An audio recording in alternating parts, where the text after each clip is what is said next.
আচ্ছা, একবার ভাবুন তো, একজন গবেষকের থিসিস আর আরেকজনের রিসার্চ পেপার, এই দুটোকে কিভাবে একই মাপকাঠিতে মাপা সম্ভব?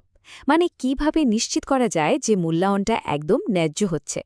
ঠিক এখানেই কাজে আসে ইউজিসির রুব্রিক স্কোরিং সিস্টেম। আজ আমরা এই দারুণ টুলটা নিয়ে কথা বলবো। দেখব এটা কিভাবে একাডেমিক কাজের মূল্যায়নে একটা স্বচ্ছতা নিয়ে আসে। চলুন শুরু করা যাক। তো মূল আলোচনায় ঢোকার আগে চলুন আরেকটু ভাবি। মানে প্রতিদিন যে এত গবেষণা হচ্ছে, সেগুলোকে একটা কমন স্ট্যান্ডার্ডে এনে নিরপেক্ষভাবে যাচাই করাটা কি আদৌ সম্ভব? এটা কিন্তু বেশ বড় একটা চ্যালেঞ্জ। আর এই চ্যালেঞ্জেরই একটা দারুণ সমাধান হল ইউজিসি রুব্রিক।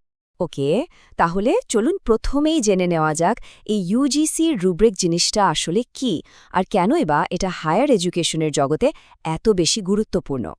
খুব সহজ করে যদি বলি, এটা অনেকটা একটা ডিটেইলড চেকলিস্টের মতো। মানে এখানে একদম পরিষ্কার করে বলা থাকে যে কোন লেভেলের কাজের জন্য কত স্কোর পাওয়া যাবে।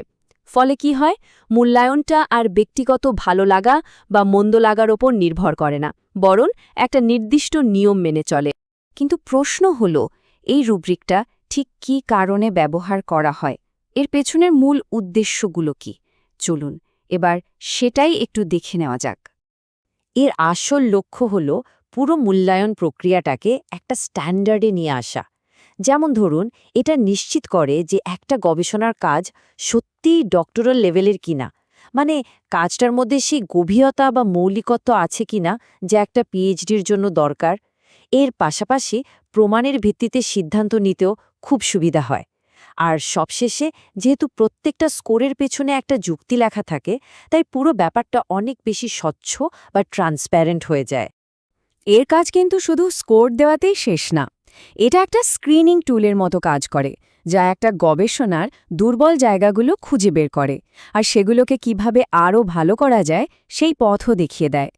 এর ফলে একদিকে যেমন বিভিন্ন গবেষণার মধ্যে তুলনা করাটা সহজ হয়, তেমনি অন্যদিকে যদি কোনো নৈতিক ঝুঁকির ব্যাপার থাকে, সেটাও শুরুতেই ধরা পড়ে যায়।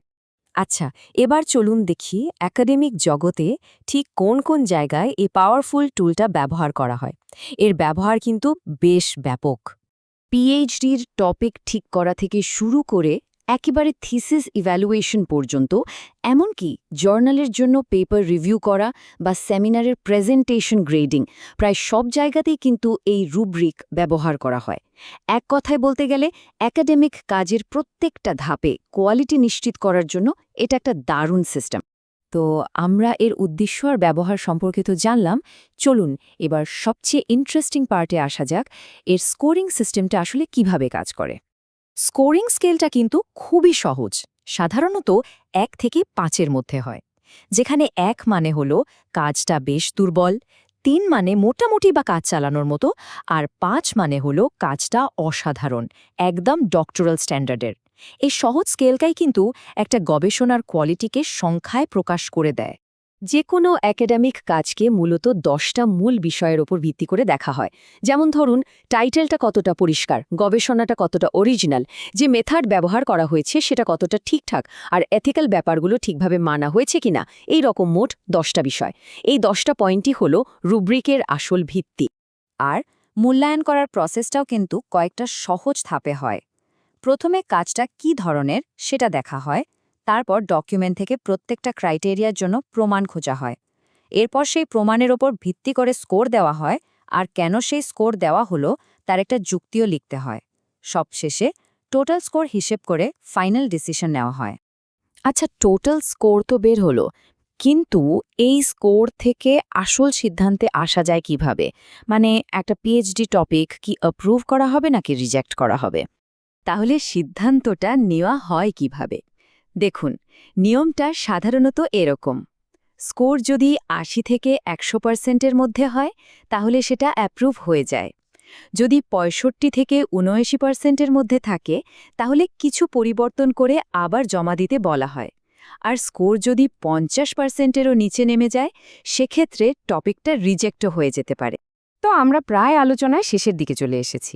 তাহলে এতক্ষণ ধরে যা শুনলাম, এর থেকে মূল বিষয়টা কি দাঁড়ালো? এই রুব্রিকের আসল গুরুত্বটা কোথায়? এই একটা কথাই আসলে পুরো আলোচনার সার। ইউজিসি রুব্রিক কিন্তু শুধু একটা স্কোরিং টুল না, এটা একাডেমিক মূল্যায়নকে নিরপেক্ষ, স্বচ্ছ আর কোয়ালিটি নির্ভর করে তোলে। এটা গবেষকদের জন্যও নিজেদের কাজ আরও ভালো করার একটা দারুণ গাইডলাইন। শেষ করার আগে একটা প্রশ্ন রেখে যাই। একবার ভাবুন তো, যদি সব একাডেমিক মূল্যায়ন ঠিক এই রকম স্বচ্ছ আর নিয়ম মেনে করা হয়, তাহলে স্টুডেন্টদের শেখার ধরন আর আমাদের গবেষণার জগতে এর প্রভাবটা ঠিক কতটা বড় হতে পারে। ধন্যবাদ।